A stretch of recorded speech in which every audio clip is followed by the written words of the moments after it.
오늘은 2000여 년 전 성령 하나님께서 땅에 강림하신 그 사건을 기념하는 성령 강림 주일입니다. 지난 5월 29일 우리는 마포구에 있는 평화의 공원에서 우리 서울의 연합으로 승천 예배를 드렸습니다. 주님께서 이 땅의 모든 사역을 마치시고 하늘로 올라가심을 기억하고 또 기념하는 예배였습니다.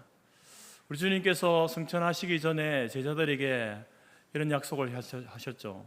내가 또 다른 보혜사 성령을 너희에게 보내어 주겠다라고 이렇게 말씀하셨습니다. 그로부터 이제 이 120명의 성도들이 예루살렘 성 어느 한 집 다락방에 모여서 기도회를 했습니다.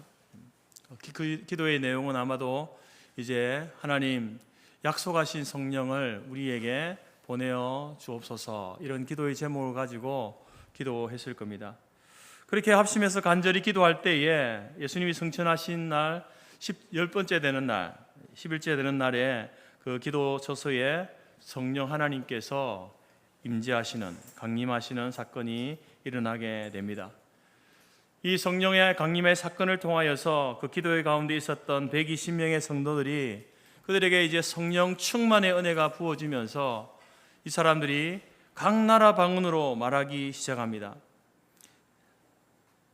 사도행전 2장 4절에 그들이 다 성령의 충만함을 받고 성령이 말하게 하심을 따라 다른 언어들로 말하기 시작했다.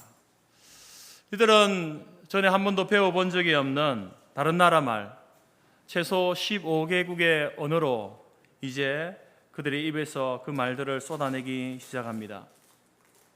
그 전에 이제 성령의 오심을 기도할 때에는 아마도 아주 조용히 외부로 그 소리가 들려지지 않게끔, 소리가 나가지 않게끔 아마 조용히 기도했을 겁니다. 그렇지만 이 성령이 강림하시면서 그들에게 성령 충만의 은혜가 부어지면서 각 나라 말로 이제 말하기 시작하는데, 그 소리가 얼마나 시끄러웠던지 요란했던지 그 집 곁을 지나가던 사람들이 놀라서 많은 사람들이 모여들기 시작했습니다. 그러면서 13절 말씀에 이야기합니다. 어떤 이들은 조롱하여 그들이 새 술에 취했다.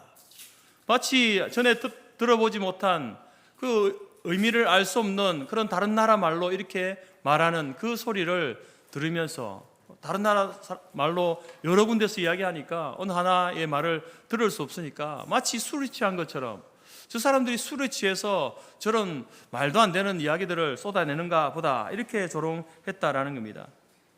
그리고 드디어 성령 충만한 베드로가, 이 사도 베드로가 이제는 집 밖으로 나와서 군중들을 향하여서 소리 높여 담대하게 불같은 메시지를 쏟아냅니다.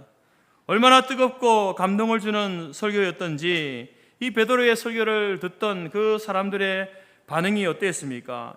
사도행전 2장 37절 38절에 보게 되면 그들이 이 말을 듣고 마음에 찔려 베드로와 다른 사도들에게 물어 이르되 형제들아 우리가 어찌할꼬? 베드로가 이르되 너희가 회개하여 각각 예수 그리스도의 이름으로 세례를 받고 죄 사함을 받아라. 그리하면 성령을 선물로 받으리니. 바로 이 시간에 베드로의 그 성령 충만한 설교를 듣고 무려 3,000명에 가까운 사람들이 그 자리에서 회개하고 세례를 받고 그리스도인이 되어지는 놀라운 일이 일어나게 됩니다. 이들로 인하여서 이제 지상 최초의 여러분 교회, 기독교 교회인 예루살렘 교회가 탄생케 되어지는 역사적인 순간이 된 것입니다. 여러분, 그리고 또 예루살렘 교회가 성령으로 충만할 때에 어떤 교회의 모습이었습니까? 사도행전 2장 42절부터 47절의 초대교회의 모습을 우리에게 이야기합니다. 그 교회는 말씀과 기도와 찬송이 사랑이 넘치는 그러한 교회, 날마다 모이기에 힘쓰는 교회, 날마다 자기의 순교를 각오하고 복음을 전하는 교회, 자기의 것을 팔아서 이웃들과 가난한 이웃들에게 나누어 주면서 베풀고 섬기던 그러한 교회, 기적과 이적이 나타나는 교회, 그래서 날마다 부흥하는 교회, 그 교회가 바로 초대교회, 성령 충만했던 예루살렘 교회였습니다. 이러한 교회의 모습을 통하여서 당시의 주변의 사람들에게 어떤 영향력을 미쳤습니까? 47절에 하나님을 찬미하며 또 온 백성에게 칭송을 받으니 주께서 구원받는 사람을 날마다 더하게 하시는, 믿는 사람이나 믿지 않는 사람들이나 그 성령 충만한 교회와 성도들의 모습을 보면서 그들을 칭송했다는 겁니다. 칭찬했다는 겁니다. 저게 교회의 모습이지, 저게 예수를 믿는 사람의 모습이지 라고 인정하며 칭송함으로 구원받는 사람이 날마다 더하게 되는 그러한 일들이 일어났다라는 것이죠. 이것이 바로 우리가 기념하는 성령 강림 사건과 그리고 그 이후에 일어난 교회에 일어난 일들입니다. 성령 강림 이후로 교회가 탄생하게 되었고 예루살렘 교회 중심으로 드디어 사도행전의 역사가 시작된 것을 우리가 보게 되어집니다. 여러분, 오순절 소위 마가의 다락방에서 임하였던 성령 강림의 사건은 다시 일어나지 않습니다. 그것은 그때 2000년 전 그때 한 번 일어났던 그러한 사건입니다. 그러나 여러분, 그때 임하신 성령님은 지금까지 한 번도 교회를 떠난 적이 없습니다.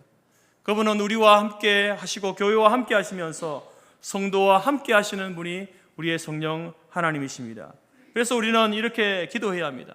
하나님, 우리에게도 성령 충만의 은혜를 내려 주옵소서. 우리에게도 성령 충만함으로 우리 교회를 통하여서, 나를 통하여서 다시 한번 이 사도행전의 역사를 쏘내려갈 수 있도록 하나님 나를 사용하여 주옵소서. 이런 기도를 우리가 해야 하는 것입니다. 우리가 어떤 찬송을 부를 때나 우리를 기도할 때에 성령이여 임하여 주옵소서 이런 기도를 많이 하지 않습니까? 그러나 여러분, 그런 기도를 할 때마다 좀 불편합니다. 왜냐하면 이미 성령님이 임하여 계신데 왜 자꾸 임해달라고, 우리 가운데 임해달라고 하는지, 이미 우리 가운데 임하여 계신 성령님, 우리 안에 계신 성령님 아니십니까? 그래서 우리는 그 기도를 바꾸어서 우리 안에 계시고 우리와 함께 계시는 성령님, 우리에게 성령 충만의 은혜를 베풀어 주옵소서, 이렇게 기도해야 한다라는 것입니다. 오늘 우리는 성령 강림절을 맞이해서 바로 그 성령 2000년 전의 성령 강림의 사건이 오늘 우리에게, 그 초대교회 당시에 그 성도들에게 어떤 영향을 미쳤고 오늘 우리에게 어떤 영향을 미치는지 세 가지로 함께 말씀을 나누려고 합니다. 사도 바울은 교회와 성도들을 향해서 성령의 충만함을 받으라 이렇게 권면하지 않습니까? 바로 그 성령 충만의 은혜가 여러분 다시 한번 우리에게 일어나기를 간절히 소원합니다.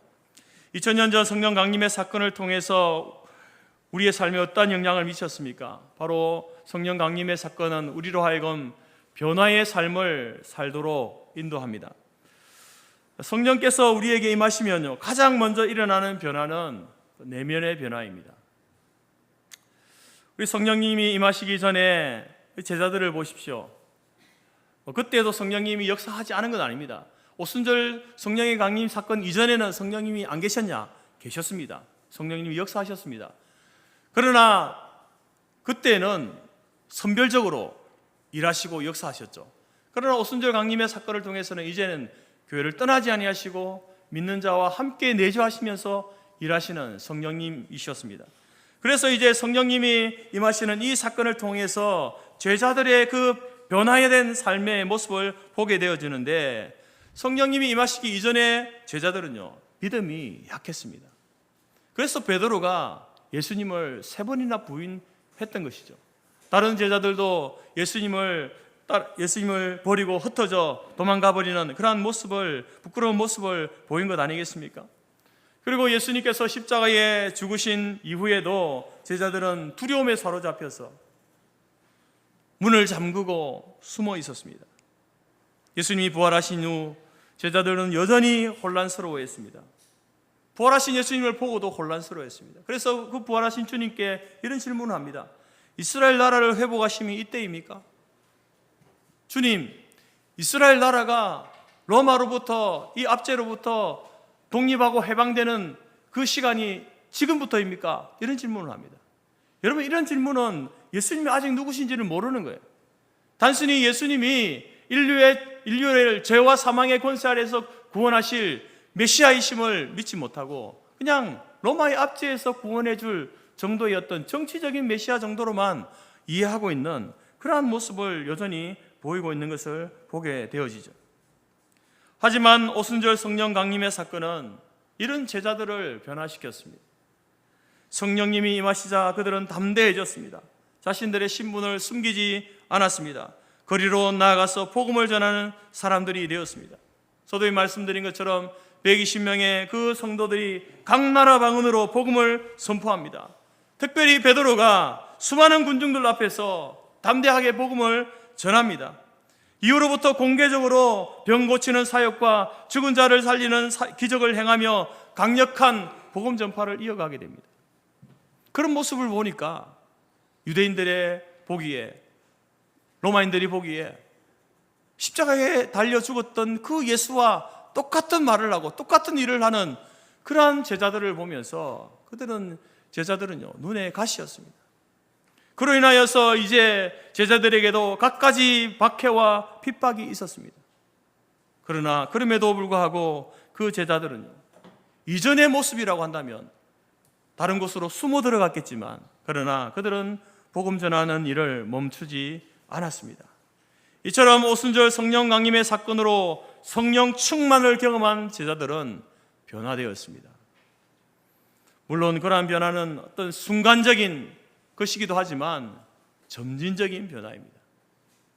한번 하나님께서 변화시켜 주시는 그러한 은혜가 있지만 그 변화의 은혜가 계속 지속되는 것이 아니라 점진적으로, 그러니까 계속해서 성령 충만의 은혜를 그들에게 부어주시니까 그들이 나아가서 고난을 받고 핍박을 받고 그 마음에 두려움이 생기고 또한 의심이 생기고 숨고자 하는 마음이 생기고 자신의 안위를 먼저 생각하는 마음이 생겨도 다시 성령의 충만의 은혜를 받으니까 또 나가서 복음을 전하는 그러한 모습으로 변화되어진 모습을 보게 됩니다. 그래서 사도 바울은 그런 변화를 이렇게 이야기합니다. 그런즉 누구든지 그리스도 안에 있으면 새로운 피조물이라. 이전 것은 지나가시니 보라 새 것이 되었다. 여러분, 우리가 성령의 충만한 은혜를 받게 되어지면요, 성령이 임하시고 우리 안에 내주하시는 그 성령 하나님의 충만한 은혜를 경험하게 되어지면 우리는 이전과 다른 사람으로 변화되어진다는 겁니다. 우리의 존재가 바뀌게 된다는 거죠. 우리의 생각과 우리의 가치관이 변화되어집니다. 이전에는 세상을 기준으로, 나를 기준으로 살았다면 이제는 하나님의 뜻을 따라 살아가게 되는 그러한 사람으로 변화되게 됩니다. 그래서 성령 하나님, 우리 안에 계신 성령님께서는 바로 우리의 연약함을 도우시고 우리의 죄를 깨닫게 하시고 우리를 거룩한 삶으로 인도하시는 그 인도하심 앞에 우리가 순종하며 나아가게 된다라는 겁니다. 여러분, 성령 충만의 은혜를 받은 사람이 바로 변화된 삶을 살게 됩니다. 우리는 그래서 날마다 성령 충만의 은혜를 구해야 합니다. 한번 내가 예수 믿기로 작정할 그때에 은혜를 주시죠. 성령 충만의 은혜를 주지 않으면 우리가 고백할 수 없습니다. 예수를 믿기로 작정할 수 없는 거예요.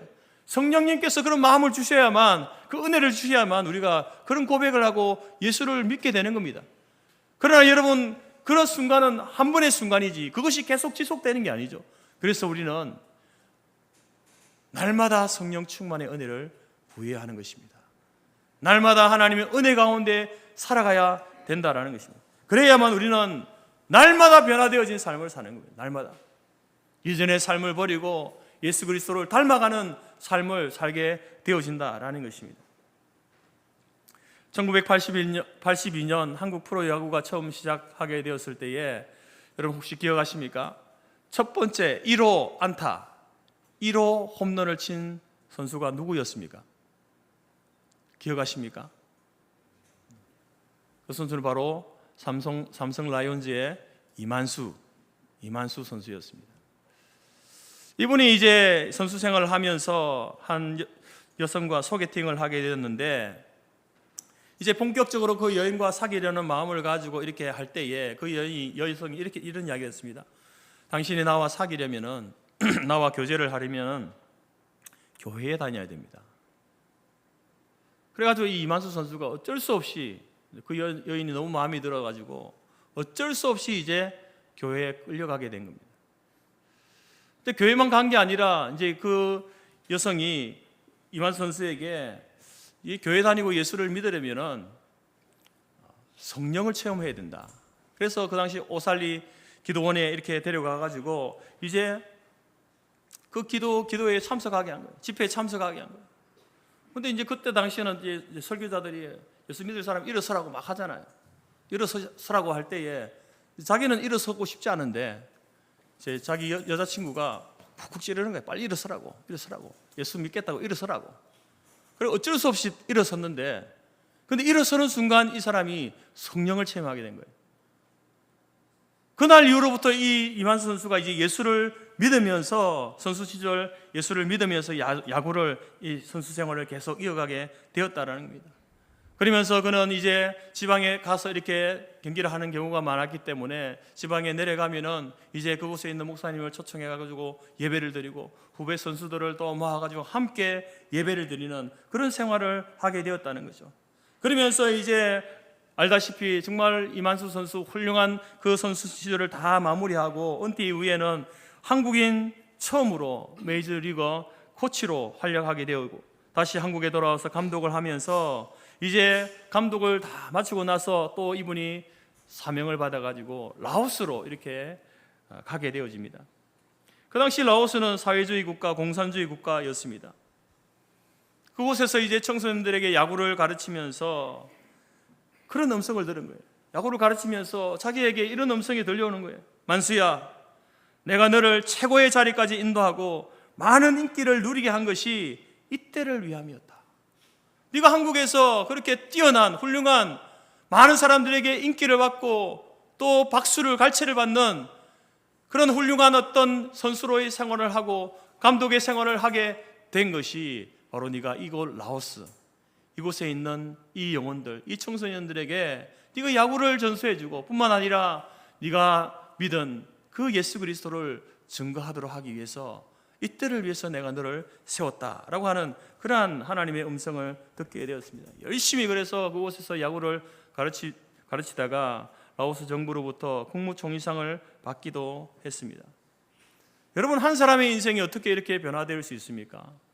무엇이 변화시켰습니까? 자기가 사랑했던 그 여인이었습니까? 아니었습니다. 바로 이 이만수 선수가 성령의 체험을 하고 성령의 충만의 체험을 하고 난 다음에 그로 인하여서 그 사람의 그 삶이 변화되어진 거예요. 야구 선수로서 살아가지만 이전의 자신의 모습과 성령 충만을 경험하고 예수를 믿고 난 이후에 그의 삶은요 180도 달라졌다라는 것입니다. 여러분, 이처럼 오순절 성령 강림의 사건을 통해서 믿는 자 안에 내주하시는 성령님께서는 우리에게 성령 충만의 은혜를 주십니다. 우리로 하여금 성령의 충만함의 은혜를 받을 때에 누구라도 변화된 삶을 살게 되는 줄 믿습니다. 일상의 삶뿐만 아니라 신앙에 대한 핍박이 올 때에도 담대하게 복음을 전하고 순교 현장에서도 믿음을 버리지 않고 오히려 믿음의 열매를 맺는 삶의 모습으로 살아가게 되는 것이죠. 초대교회 스데반 집사가 그랬고 사도 바울이 그랬고요, 주기철 목사님이 그랬고 최상림 목사님이 그랬고 최덕지 전도사와 옥중 성도들이 그랬습니다.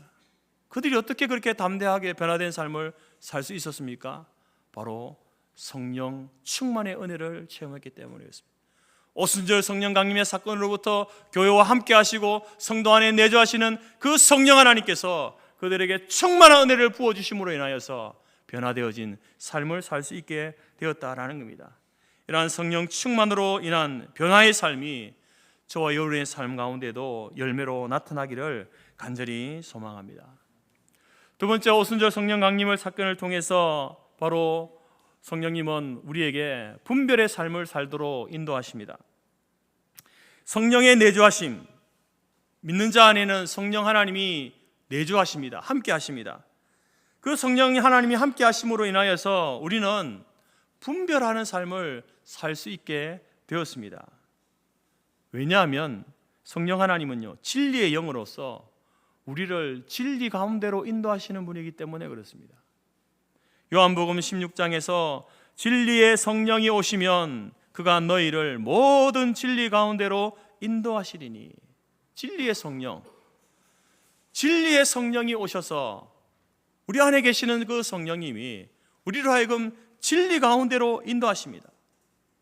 그래서 여러분, 우리 안에 계신 성령님은요 우리에게 분별의 지혜를 주시는 거예요.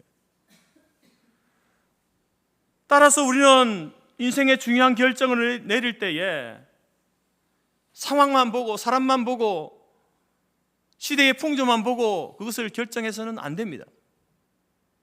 우리는 인생의 중요한 결정을 내릴 때에 반드시 성령의 인도하심을 구해야 하는 겁니다. 하나님이 보실 때에 무엇이 옳고 무엇이 그른지 하나님이 기뻐하시는 선택을 하기 위하여서 기도해야 되는 거예요. 사람 보기에 좋은 것, 이 시대의 풍조에 맞게 흘러가는 것, 그것을 선택하는 것이 아니라 하나님 보시기에 옳은 것, 하나님이 기뻐하시는 것을 선택하기 위해서는요, 기도해야 됩니다. 우리에게 하나님 성령 충만의 은혜를 주셔서 그 분별의 영, 지혜의 영을 내게 부어주셔서 옳은 것, 바른 것, 하나님이 기뻐하시는 것을 결정하고 선택할 수 있도록 도와주옵소서. 그렇게 우리가 기도해야 되는 거죠. 그때에 여러분, 하나님께서는 말씀과 기도를 통해서 우리에게 방향을 제시해 주시고 하나님의 뜻을 깨닫게 해주시는 겁니다. 여러분, 우리는 이 변화된 제자들이 그들이 어떠한 삶을 살았는지 우리는 잘 알고 있습니다. 성령 충만을 경험하기 이전의 제자들의 모습과 이후의 제자들의 모습이 달라졌다, 변화되어졌다라는 사실을 잘 알고 있습니다. 그래서 그들은 이제 제자들은요, 복음을 전하는 삶을 살게 됩니다. 그런데 그 제자들이 나중에 가서는 어떤 결정을 내립니까? 복음을 전하다가, 예수님을 전하다가 내가 죽을지언정 예수님을 부인하지 않고 예수님을 떠나지 않고 마지막 그 순간까지 그의 삶을 통해서, 그의 입술을 통하여서 예수 그리스도가 그리스도 주시다, 하나님이시다 라는 것을 증거하며 살겠다, 그렇게 선택하고 결정한 사람들 아니겠습니까? 그래서 여러분, 전해오는 이야기에 따르면 제자들이 다 순교에 이르게 되어집니다. 베드로를 보게 되면 순교의 순간에 자신은 예수님처럼 죽을 자격이 없다, 그렇게 생각해서 순교의 순간에 자기도 십자가 처형에 처해지는데 어떻게 내가 예수님처럼 이렇게 달려 죽을 수 있나? 나는 그렇게 할 수 없다. 나는 거꾸로 달려서 내가 십자가에 죽겠다 라고 해서, 그래서 십자가에 거꾸로 매달아서 죽임을 당했다는 겁니다. 안드레는 십자가에 매달린 채 이틀 동안 설교하며 복음을 전했다고 합니다. 그 고통 가운데서도 이틀 동안 설교하며 복음을 전하는 모습이었습니다. 바돌로메는 살아있는 채로 이 가죽이 다 벗겨지고, 그리고 나서 마지막에는 참수형을 당하면서 순교를 했다고 합니다. 도마는 인도에서 복음을 전하다가 창에 찔려 순교했고, 마태는 에티오피아에서, 시몬은 영국에서, 다도에는 페르시아에서, 이렇게 모든 제자들이 순교의 길을 갈 수 있었다. 그것은 무엇인가? 바로 자신 안에 계신 성령님께서 무엇이 옳은 것인지, 무엇을 위해 살아야 하는지, 무엇을 위해 죽어야 하는지를 분별의 영 성령님께서 알려주셨기 때문에 그들은 그 죽음의 순간 얼마나 괴롭고 처참했을까요? 그러나 그들은 기쁨으로 그 길을 선택하여 결정하여 갈 수 있었다라는 것입니다. 여러분, 제가 이 말씀을 드리는 것은, 여러분, 우리도 예수님의 제자들처럼 이렇게 복음을 전하다가 순교합시다, 그것을 말하기 위함이 아닙니다.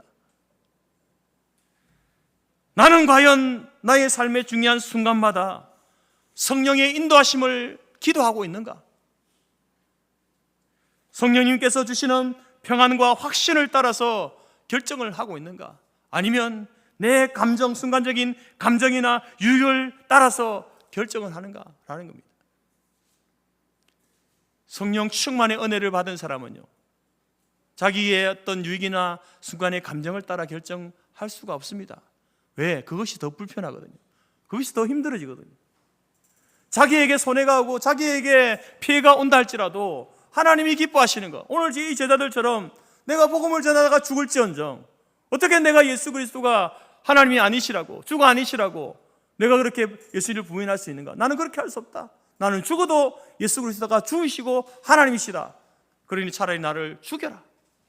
이런 선택과 결정을 할 수 있었던 것이 바로 그 제자들이 성령 충만의 은혜를 날마다 공급받으며 살아갔기 때문에 그런 선택과 결정을 할 수 있었다라는 겁니다. 오늘 지혜의 영, 분별의 영, 성령 하나님께서 우리 안에 함께 계십니다. 그 성령 하나님께서 우리에게 말씀하시죠. 옳은 것을 선택하라. 바른 것을 선택하라.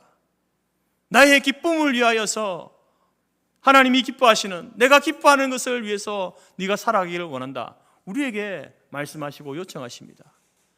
여러분, 오늘 저와 여러분이 여러분 성령의 충만한 은혜를 구함으로 인하여서 이제 우리도 제자들처럼 하나님이 기뻐하시는 것, 하나님이 원하시는 것, 하나님께 영광이 되어지는 것들을 선택하고 결정하며 나아갈 수 있기를 간절히 바랍니다. 성령 충만은요, 자동적으로 주어지는 것이 아닙니다. 오순절 성령님이 이미 임하셨고 한 번도 성령님이 이 교회를 떠나신 적도 없고 믿는 자 안에 우리 안에 내주하신다고 하셨으니, 그러니 성령님이 나와 함께 하시고 나와 동행하시니까 나는 날마다 성령 충만할 거야. 여러분, 그렇게 생각하시면 안 됩니다. 성령 충만은요, 매일매일 구해야 되는 우리의 기도 제목입니다. 여러분, 성령 충만 하면 여러분들은 어떤 것을 떠올리십니까? 성령 충만은요, 어떤 기운이 나한테 들어와 가지고 내가 무아지경에서 하나님이 원하는 걸 선택하고 그 길을 가고, 그게 성령 충만이 아닙니다, 여러분. 성령 충만은 무엇입니까? 성령 하나님은요, 혼자 역사하지 않습니다. 성령 하나님은 항상 말씀과 함께 역사하십니다. 그래서 성령이 충만한 사람은요, 어떤 결정을 하고 선택을 할 때에 말씀이 생각나는 거예요.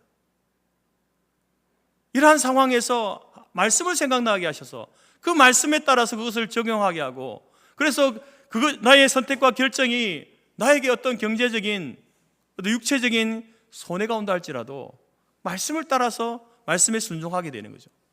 그게 여러분 성령 충만한 사람의 모습이에요. 그래서 어떤 면에서 성령 충만은요, 결과적으로 드러나는 거예요. 결과적으로 내가 이런 상황 가운데서 이것을 선택했던 나의 모습을 보니까 그때는 내가 말씀에 순종했구나, 내 안에 역사하시는 말씀을 통해서 역사하시는 성령 하나님께 내가 순종했구나, 그때 내가 성령 충만한 은혜 가운데 있었구나라는 것을 알게 되는 겁니다. 그렇기 때문에 여러분, 우리는 날마다 기도해야 되는 겁니다. 하나님, 오늘도 내일도 내가 중요한 선택과 결정을 할 때에 나의 유익을 따라서, 순간의 감정을 따라서, 환경에 따라서, 시대의 어떤 흐름을 따라서 선택과 결정을 하지 아니하고 성령 충만함으로 하나님이 원하시는 것, 하나님이 기뻐하시는 것을 선택할 수 있도록 나에게 성령 충만의 은혜를 주옵소서. 여러분, 우리가 기도해야 한다라는 것입니다. 그러면 우리 안에 계신 성령님께서 우리를 바른 길로 인도하실 줄 믿습니다. 하나님께 삶의 매 순간 묻고 기도하여서 죄악된 세상 속에서 그리스도인으로서 저와 여러분이 분별된 삶, 빛과 소금의 삶, 하나님이 기뻐하시는 삶을 선택하고 살아가는 저와 여러분이 되기를 간절히 소원합니다. 세 번째로, 이제 오순절 성령 강림의 사건을 통해서 바로 성령 하나님은 우리에게 사명의 삶을 살 것을 말씀합니다. 예수님께서 성령 강림의 약속을 하시면서 이런 말씀을 하시죠. 오직 성령이 너희에게 임하시면, 성령님이 임하시면, 오시면 너희가 권능을 받고 예루살렘과 온 유대와 사마리아와 땅끝까지 이르러 내 증인이 되리라. 복음의 증인의 삶을 살게 된다. 성령님이 임하시면 바로 너희들이 복음의 사명자의 삶을 살게 된다라고 이렇게 말씀하십니다. 이처럼 성령 강림의 사건을 통해서 하나님은 우리를 변화시키십니다. 우리가 변화되어진 삶을 살기는 원하시고, 우리가 분별하여 지혜로운 하나님이 기뻐하시는 삶을 선택하며 살기를 원하십니다. 그런 변화와 분별된 삶을 살게 하시는 궁극적인 목적이 뭘까요? 그것은 다른 것이 아니라 바로 우리에게 사명을 주시는 겁니다. 사명을 따라 살도록 하기 위해서 우리를 변화시키시고 우리에게 분별의 지혜를 주시고 사명의 삶을 살도록 하신다라는 겁니다. 그래서 우리가 여러분 성령 충만의 은혜를 받으면 그 사람은 당연히 사명자의 삶을 살게 되어 있습니다. 사명자의 길을 걸어가게 되어 있다라는 것입니다. 사명자의 삶을 산다라고 해서 그러면 모든 사람이 다 목사가 되고 또 선교사가 되고 그런 말을 하는 게 아닙니다. 하나님께서 여러분에게 주신 기업과 직업들이 있지 않습니까? 저에게는 이 목사라는 이 직분이 저의 기업이고 저의 직업 아니겠습니까? 이것을 통해서 저는 복음을 전하는 삶을 사는 거예요. 또한 어떤 사람은 이제 또 다른 직업을 가지고 그 직업을 행하면서 그 직업을 통하여서 바로 복음을 증거하는 삶을 살게 되는 거죠. 사명자의 삶을 깨닫게 되는 겁니다. 영국 런던에는 성공회 소속의 성바울 대성당이 있습니다. 604년에 세워진 이래로 화재와 또 재건을 반복하다가 1711년에 크리스토퍼 렌이라는 사람에 의해서 최종적으로 설계되고 지금의 모양으로 건축되어졌습니다. 성당을 건축하는 그러한 관련된 일화 중에 어떠한 이야기가 있는데, 어느 날 이제 크리스토퍼 렌이 공사가 잘 진행되는지 보기 위해서 이제 이 평상복을 입고 이제 현장을 찾아가게 됩니다. 수많은 사람들이, 석공들이 그곳에서 이제 돌을 깎으면서 일을 하고 있는데 그 중에 몇 사람에게 똑같은 질문을 했습니다. 당신은 지금 뭘 하고 있습니까? 그러자 첫 번째 석공이 아주 무표정한 얼굴로, 보면 모르겠어, 돌을 깎고 있지 않소, 아주 퉁명스럽게 이야기합니다. 그러자 두 번째 석공에게 같은 질문을 합니다. 당신은 지금 뭘 하고 있습니까? 먹고 살아야 되니까 제가 지금 어쩔 수 없이 이런 힘든 일을 하고 있습니다. 세 번째 석공에게 묻습니다. 당신은 지금 뭘 하고 있습니까? 물으니까 이 석공은 이렇게 대답합니다. 미천한 제가 하나님의 은혜로 성바울 성당을 건축하고 있습니다. 저는 이 일을 하는 것이 얼마나 자랑스러운지 모릅니다.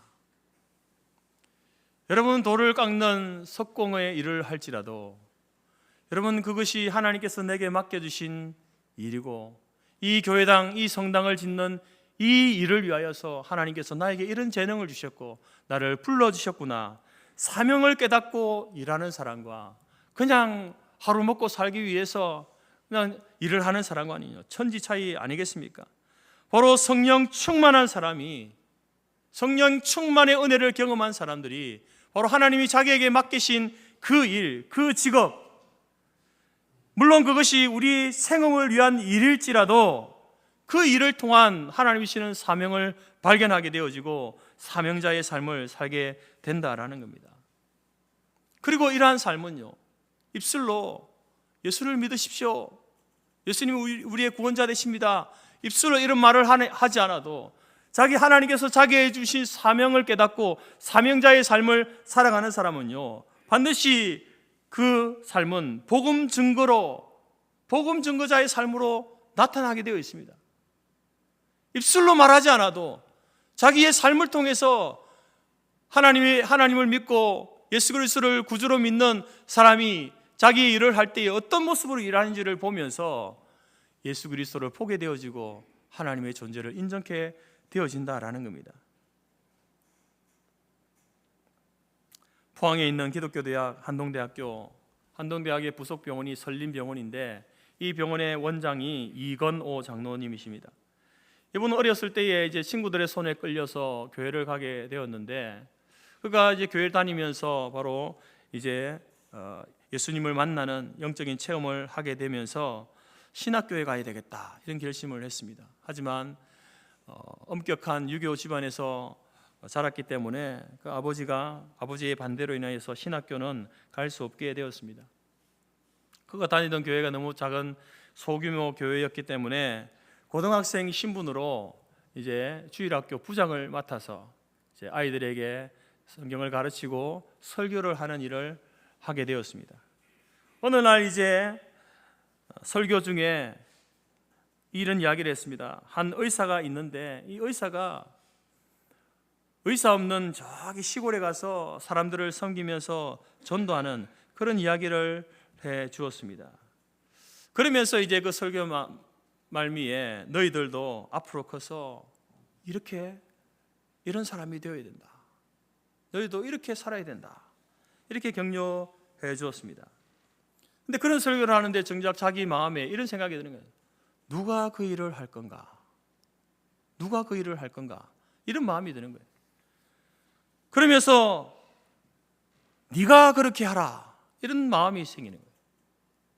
아이들에게 여러분, 이 의사가 이렇게 시골에 가서 이렇게 봉사하고 섬기며 복음을 전하며 살았습니다. 여러분도 나중에 자라서 훌륭한 사람이 돼가지고 이렇게 사십시오. 이렇게 좋은 의사가 되어가지고 이렇게 복음을 전하며 사십시오. 이렇게 설교를 했는데 누가 그렇게 할 건가? 네가 그렇게 해라. 그런 강권적인 마음이 들어서 고등학생 신분이었던 그가 예, 주님 제가 그렇게 하겠습니다 라고 이렇게 결단을 해버린 거예요. 그래서 의과대학 가기 위해서 기도하면서 공부하기 시작했습니다. 해서 부산대학교 의대에 입학하게 되었고 의사가 되어서 가난한 사람들을 위해서 헌신하게 됩니다. 의사가 되어서 의대생들과 함께 기도와 말씀을 공부하고 의료봉사단을 만들어서 가난한 사람들을 도와주는 일을 했습니다. 결핵 환자, 한센병 환자를 치료하고 농어촌 의료 선교를 위해서 일평생 모은 물질과 자신의 모든 휴가를 내놓고 사람들을 치료하고 그리스도의 복음을 전하면서 살아왔습니다. 그래서 이건호 장로님을 통해서 많은 사람들이 예수를 믿게 되었는데 그분들이 한결같이 하는 말이 있습니다. 그가 믿는 예수라면 나도 한번 믿어보고 싶다. 그가 전하는 이건호 의사 선생님이 전하는 예수라면 내가 한번 믿어보지. 그래서 예수를 믿게 되었다라는 거죠. 바로 물론 의술을 전하면서 복음을 얼마나 많이 전했겠습니까? 그러나 사랑으로 치료하는 그러한 모습을 보면서 그 삶 자체를 통하여서 바로 그것이 바로 예수 그리스도를 증거하는 삶이 되었다는 거죠. 그가 예수를 믿고 성령 충만의 은혜를 경험하면서 하나님께서 내게 이 의사라는 직업을 주셔가지고 사명자의 길을 가게 하셨다는 사실을 깨닫고 그렇게 말씀에 순종하며 나아갈 때에 바로 그를 통하여서 사명자의 길을 걸고 사명자의 삶을 살게 하신 그러한 놀라운 삶을 간증하는 것을 들어봅니다. 여러분, 이 세상에는 의사가 되고자 하는 사람들이 많이 있지 않습니까? 그러나 의사가 되어서 예수 그리스도의 증인이 되어 살아가겠다, 사명자로 살아가겠다라고 결단하는 사람은 그렇게 많지 않습니다. 비단 의사뿐이겠습니까?